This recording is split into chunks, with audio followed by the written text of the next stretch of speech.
Hello बच्चों, आइए प्रश्न को पढ़ते हैं।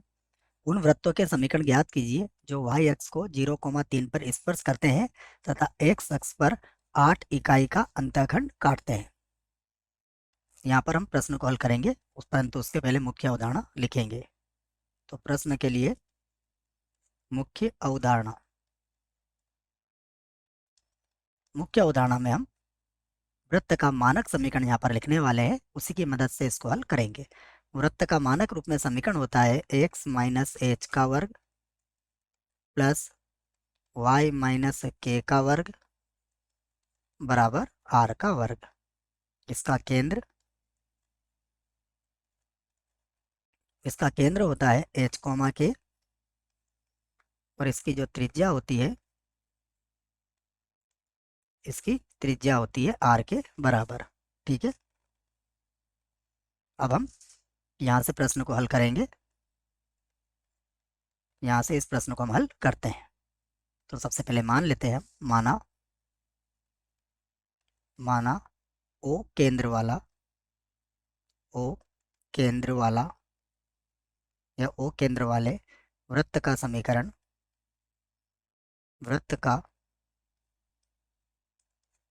समीकरण x माइनस एच का वर्ग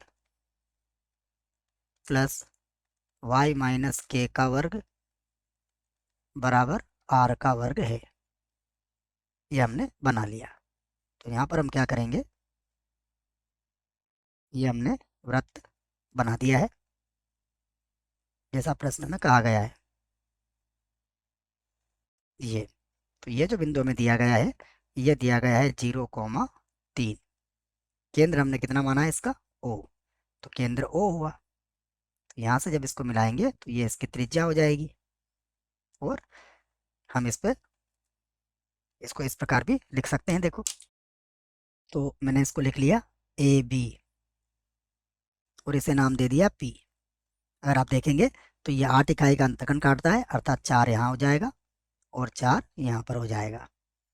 उसके बाद ये 3 का आपको 3 दिया हुआ है, इसकी सहायता से अब आप एक त्रिज्या यहाँ पर ज्ञात कर सकते हैं। तो हम सबसे पहले जो दिया है उसकी बात करते हैं। हमें दिया हुआ है AB बराबर है 8 इकाई, और वृत्त के केंद्र से जीवा पर खींचा गया लंब जीवा को समद्विभाजित करता है। तो AP बराबर BP बराबर 8/2, अर्थात ये हो जाएगा 4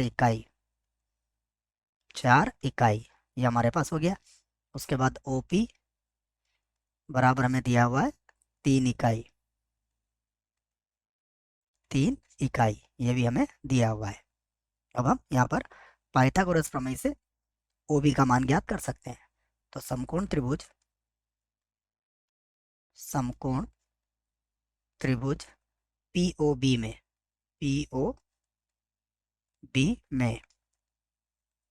OB का वर्ग बराबर होगा OP का वर्ग प्लस BP का वर्ग। OB का वर्ग फिर से लिखेंगे बराबर OP कितना है, देखिएगा OP है हमारे पास 3।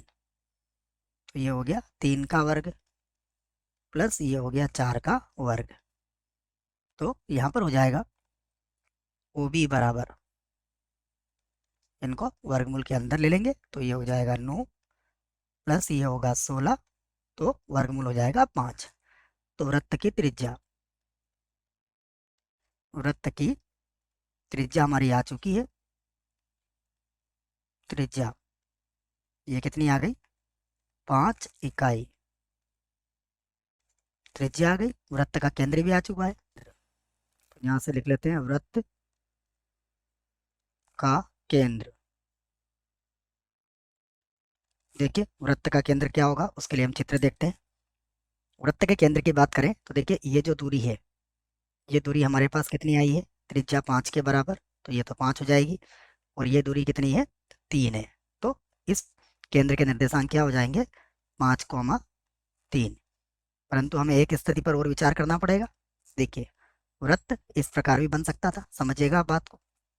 यहाँ पर भी यही स्थितियाँ संभव थी बच्चों, ठीक है, ऐसा नहीं। इसको मैं एक बार और बना के समझा देता हूँ आपको, ठीक है। ये वृत्त इसकी बिल्कुल इसी के सममित वृत्त यहाँ पर ऐसा भी बन सकता था, इसलिए हमें इसको दो स्थितियों पर विचार करना पड़ेगा।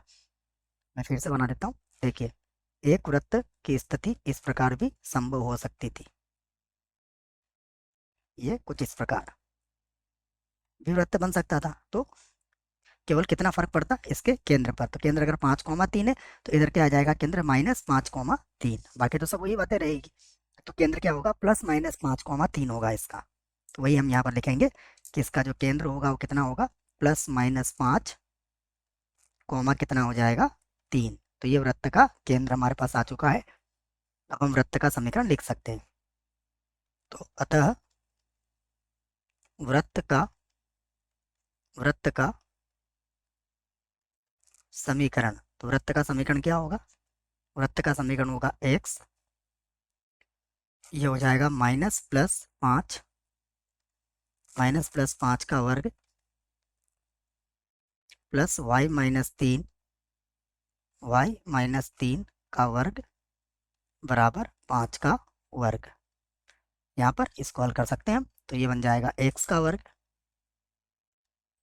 उसके बाद प्लस माइनस या माइनस प्लस भी लिख सकते हैं, -+2, 2ab, तो 10 कर लेते हैं इसको सीधा ही, 2ab से खोलेंगे तो इसको सीधा ही 10x लिख लेते हैं, ठीक है। इसको लिख देता हूँ मैं 10x, 10x प्लस ये हो जाएगा 25, प्लस ये होगा y का वर्ग माइनस का 6y, और प्लस ये हो जाएगा 9 बराबर 25। तो यहाँ पर 25 से 25 आप काट देंगे, तो ये आ गया आपके पास x का वर्ग minus plus 10x plus y का वर्ग माइनस का 6y प्लस का 9 बराबर 0। तो ये है आपके प्रश्न का उत्तर। मुझे आशा है बच्चों प्रश्न का उत्तर समझ में आया होगा। धन्यवाद।